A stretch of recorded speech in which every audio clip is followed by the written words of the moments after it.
Okay, welcome back. Again, good morning, all of my dear friend and students. ठीक है, बात करते हैं आगे। आज की क्लास में क्या पढ़ेंगे? आज की क्लास में हम लोग पढ़ेंगे diabetic mellitus type 1। Diabetes mellitus type 1 का जो क्या होता है, इसके अंदर auto immune destruction of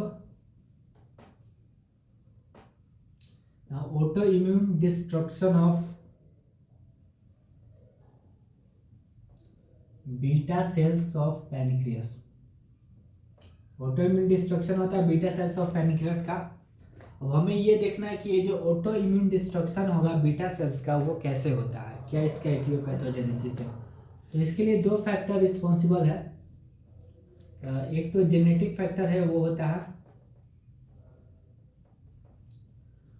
second क्या है? सेकंड है इन्वायरमेंटल फैक्टर।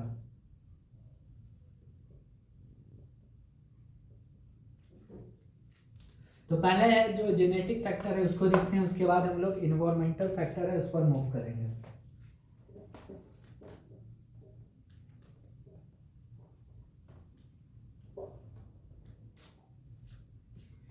जेनेटिक्स फैक्टर लिखते हैं। हुआ क्या, जब जो डायबिटीज पेशेंट थे उनके जो जेनेटिक्स जीन की जब स्टडी की गई तो देखा गया कि उनके जीन में जो मोस्ट कॉमन म्यूटेशन देखने को मिल रहा था वो HLA-DR4, HLA-DR3, CTLA4, ये कुछ कॉमन जीन है। वो देखा गया कि जो डायबिटीज टाइप 1 के जो पेशेंट थे उनमें ये जीन क्या थे, म्यूटेटेड थे। तो हुआ क्या कि इन जीन के म्यूटेशन की वजह से ऐसा क्या हो जाता है जिसकी वजह से auto immune destruction of beta cells होने लगता है।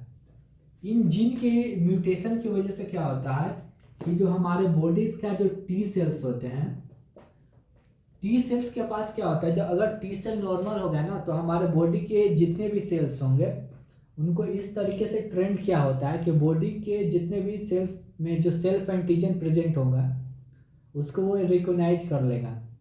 लेकिन इन जीन में म्यूटेशन की वजह से क्या होता है कि बॉडी के जो सेल्फ एंटीजन है उसका रिकॉग्नाइज करने की, मतलब पहचानने की जो एबिलिटी है वो लॉस्ट हो जाती है। लेकिन एक और बात, ऑटोइम्यून डिस्ट्रक्शन का मतलब ये नहीं है कि बॉडी के जितने भी सेल्स के जो सेल्फ एंटीजन है उन सभी सेल्फ एंटीजन को रिकॉग्नाइज करने की एबिलिटी जो है लॉस्ट हो जाएगी। किसी स्पेसिफिक सेलुलर एंटीजन जो है उसका मतलब रिकॉग्नाइज करने की एबिलिटी है वो लॉस्ट हो जाती है। डायबिटीज मेलाइटस के केस में क्या होता है, ये टी सेल जो होते हैं वो बीटा सेल्स के पास जो सेल्फ एंटीजन होता है ना, बीटा सेल्स के पास जो सेल्फ एंटीजन होता है उसको रिकॉग्नाइज नहीं कर पाता है। T cell beta cell self antigen को क्या करता है, नॉट रिकॉग्नाइज, मतलब रिकॉग्नाइज करने की जो एबिलिटी है वो लॉस्ट हो जाती है। तो अगर टी सेल के पास जो बीटा सेल्स के ऊपर जो सेल्फ एंटीजन है उसको रिकॉग्नाइज करने की एबिलिटी जो है वो लॉस्ट हो जाएगी, तो ये क्या करेगा, टी सेल जो है बीटा सेल्स के पास जो सेल्फ एंटीजन है उसको एक फॉरेन एंटीजन की तरह ट्रीट करेगा and they start attacking on them. So ये क्या करेगा, अटैक ऑन बीटा सेल। तो जो बीटा सेल के ऊपर अटैक्स होगा तो क्या हो गया, बीटा सेल का डिस्ट्रक्शन होना स्टार्ट हो जाएगा। देखिए मैं क्या बोल रहा हूँ कि ये क्या आ गया, बीटा सेल्स है। बीटा सेल से इनके ऊपर एक सेल्फ एंटीजन प्रेजेंट है और ये क्या है, हमारा टी सेल्स है। तो अगर ये टी सेल्स नॉर्मल होगा तो ये जो है इसको रिकॉग्नाइज कर लेगा कि हाँ ये हमारा बॉडी का ओन सेल है, इस एंटीजन को क्या करेगा, रिकॉग्नाइज कर लेगा।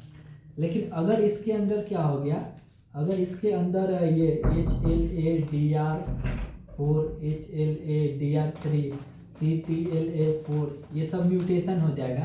तो इन म्यूटेशन होने की वजह से क्या हो जाएगा कि अब ये जो सेल्फ एंटीजन है उसको रिकॉग्नाइज नहीं कर पाएगा। तो जब टी सेल इस बीटा सेल्स के ऊपर जो सेल्फ एंटीजन प्रेजेंट है उसको अगर रिकॉग्नाइज नहीं कर पाएगा तो दे मतलब स्टार्ट अटैकिंग एंड क्या करेगा, इसको डिस्ट्रॉय कर देगा।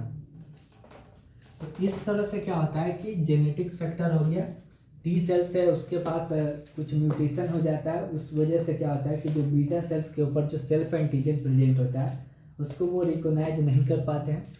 उसका रिजल्ट ये होता है कि ये बीटा सेल को डिस्ट्रॉय करने लगते हैं। तो ये क्या हो गया, मैंने जेनेटिक फैक्टर है उस पर बात किया कि किस तरह से म्यूटेशन की वजह से बीटा सेल का डिस्ट्रक्शन होता है। Now we proceed for environmental factor जो है किस तरीके से ऑटो इम्यूनिटीज के लिए रिस्पॉन्सिबल होता है।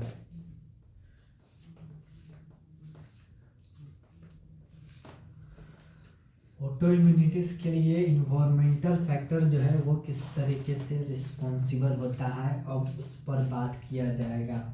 देखिए इन्वायरमेंटल फैक्टर में क्या होता है, मोस्टली जो है वायरस अटैक की बात किया गया। इन्वायरमेंटल फैक्टर इन्वायरमेंटल फैक्टर में क्या होता है, वायरस का अटैक होता है, वायरस अटैक्स होता है। कोई भी वायरस हो सकता है, बट मोस्ट कॉमन जो है एक वायरस का नाम लिया गया है कॉक्साकी वायरस। ऐसे कोई भी वायरस होता है, पर मोस्ट कॉमनली ये देखा गया कि कॉक्साकी वायरस जो है उसका अटैक होता है तो बीटा सेल का डिस्ट्रक्शन होना स्टार्ट होता है। तो होगा कि जो वायरस है बॉडी के अंदर इंटर किया और ये हमारा क्या है बीटा सेल्स है। तो जैसे ही ये वायरस जो है इसके अंदर इंटर कर गया, ये कहा गया वायरस इसके अंदर इंटर कर गया, टी सेल जो था वो एक्टिवेट हो गया। टी सेल मतलब मोस्टली वो एनके सेल की मैं बात कर रहा हूँ। एनके सेल क्या करे, इसके ऊपर परफोरिन वगैरह जो भी मतलब डिस्ट्रक्टिव इंजाइम्स है वो रिलीज करना स्टार्ट कर देता है और ये टी सेल का क्या कर देगा, डिस्ट्रक्शन करना स्टार्ट कर देगा, टी सेल का डिस्ट्रक्शन करना स्टार्ट होगा। लेकिन आप बोलेंगे कि ये मतलब ऑटो इम्यूनिटीज का तो बात हुआ नहीं। नॉर्मली अगर कोई भी वायरस किसी सेल में जाएगा तो टी सेल उसके ऊपर अटैक करके उसको डिस्ट्रॉय कर देगा। यहाँ पर ऑटो इम्यूनिटी वाली ऐसी कोई बात नहीं हुई। ये बात तो सही है कि ऑटो इम्यूनिटी वाली बात नहीं हुई, लेकिन अब होगा। होता क्या है कि जब टी सेल का डिस्ट्रक्शन हो जाता है ना तो उसकी वजह से क्या होता है, कुछ स्पेसिफिक न्यू एंटीजन फॉर्म हो गया। क्या हो गया, न्यू एंटीजन का फॉर्मेशन हो जा रहा है। टी सेल के डिस्ट्रक्शन की वजह से क्या हो रहा है कि न्यू एंटीजन का फॉर्मेशन हो गया। न्यू एंटीजन का मतलब ये हम अपने बॉडी का एंटीजन नहीं है। तो जैसे ही न्यू एंटीजन का फॉर्मेशन होता है, ये जो माइक्रोफेज बैठा हुआ है वो अपने इमेज पॉकेट में, इमेज जो 2 है, क्या है, माइक्रोफेज है। माइक्रोफेज ने क्या किया कि जो न्यू एंटीजन जो फॉर्म हुआ उसको इमेज जो 2 है उसके पॉकेट में फिट किया और फिट करने के बाद क्या किया कि जो टी सेल्स है उसके सामने प्रेजेंट कर दिया। तो जैसे ही टी सेल के सामने प्रेजेंट किया, इसका TCL जैसे ऑटो इम्यूनिटी का मतलब क्या बोल रहे हैं, इम्यूनिटी वाला जो मतलब इंटरेक्शन जो है वो हो गया। उसका इंड प्रोडक्ट क्या हो गया कि T cell differentiated into the TH1 and TH2 cell. तो जो TH1 सेल्स है वो क्या करता है कि न्यू एंटीजन है उसको डिस्ट्रॉय करना स्टार्ट कर देता है। कोई बात नहीं, न्यू एंटीजन को डिस्ट्रॉय कर रहे हैं तो अच्छी बात है, लेकिन जो TH2 सेल है ना ये काम बिगाड़ देगा। TH2 सेल क्या किया कि जो बीटा सेल था, जो बी सेल था उसको एक्टिवेट कर दिया और बी सेल क्या हो गया, प्लाज्मा सेल्स है, उसमें डिफ्रेंशिएट किया और ये प्लाज्मा सेल्स क्या हो गया, ऑटो एंटीबॉडीज का फॉर्मेशन कर दिया। इस एंटीबॉडी का नाम दिया गया ग्लूटामिक एसिड डिकार्बोक्सिल, एंटी-GAD एंटीबॉडीज। तो ये एंटी-GAD एंटीबॉडी जो फॉर्म हुआ है ना, वो एंटीबॉडी अब क्या करेगा, ये एंटीबॉडीज क्या करेगा, क्योंकि ये जो एंटीबॉडी जो है वो बीटा सेल्स के जो डिस्ट्रक्शन है, ये बीटा सेल के डिस्ट्रक्शन है उसी से बना है। तो ये इसके ऊपर जो सेल्फ एंटीजन जो प्रेजेंट होता है ना, इसके ऊपर जो सेल्फ एंटीजन प्रेजेंट होता है इसके होमोलोगस होता है। तो होगा क्या कि ये जो एंटीबॉडी जो है वो ये इस पर जाकर क्या करेगा, बाइंड कर जाएगा। ये जो एंटी-GAD एंटीबॉडीज है वो यहाँ पर जाकर क्या करेगा, बाइंड कर देगा और कॉम्प्लीमेंट एक्टिवेशन और फैगोसाइटोसिस स्टार्ट करके इस सेल का डिस्ट्रक्शन करना स्टार्ट कर देगा। तो इस तरह से हमने देखा कि किस तरीके से एंटीबॉडीज का फॉर्मेशन हुआ और ये एंटीबॉडीज जो है जो सेल्फ एंटीजन है उसको भी फॉरेन सब्सटेंस की तरह रिकॉग्नाइज करने लगा और बीटा सेल के डिस्ट्रक्शन के लिए रिस्पॉन्सिबल था। एक बार फिर से इसको मतलब क्या करते हैं, समराइज करते हैं। हुआ क्या कि वायरस अटैक हुआ, तो वायरस जब अटैक हुआ तो वायरस अटैक की वजह से क्या हो गया, वायरस अटैक की वजह से ये वायरस है बीटा सेल्स के अंदर इंटर कर गया। तो जैसे ही वायरस जो है बीटा सेल्स के अंदर इंटर करता है, टी सेल मतलब मोस्टली इनके सेल की मैं बात कर रहा हूँ, इनके सेल एक्टिवेट हो गया कि हाँ किसी सेल्स के अंदर वायरस का अटैक होगा। तो ये टी सेल ने क्या किया, इस जो बीटा सेल्स है उसको डिस्ट्रॉय किया। तो ड्यूरिंग डिस्ट्रक्शन क्या हो गया, न्यू एंटीजन का फॉर्मेशन हो जाता है। अब ये न्यू एंटीजन क्या करेगा, जो माइक्रोफेजेस प्रेजेंट होता है वो अपना एमएचसी में इस न्यू एंटीजन को बाइंड कर लेता है और बाइंड करके टी सेल के सामने रिप्रेजेंट कर देता है।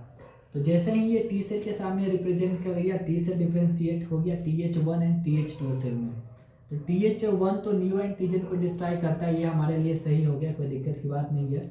लेकिन जो TH2 सेल में डिफ्रेंशिएट हो गया वो क्या करता है कि TH2 सेल जो है फर्दर बीटा सेल में डिफ्रेंशिएट कर, बीटा सेल्स को एक्टिवेट कर देगा। बीटा सेल डिफ्रेंशिएट हो जाएगा प्लाज्मा सेल्स में, और प्लाज्मा सेल्स क्या करेगा, ऑटो एंटीबॉडीज का फॉर्मेशन कर देगा, जिसे एंटी जीएडी एंटीबॉडी बोलते हैं।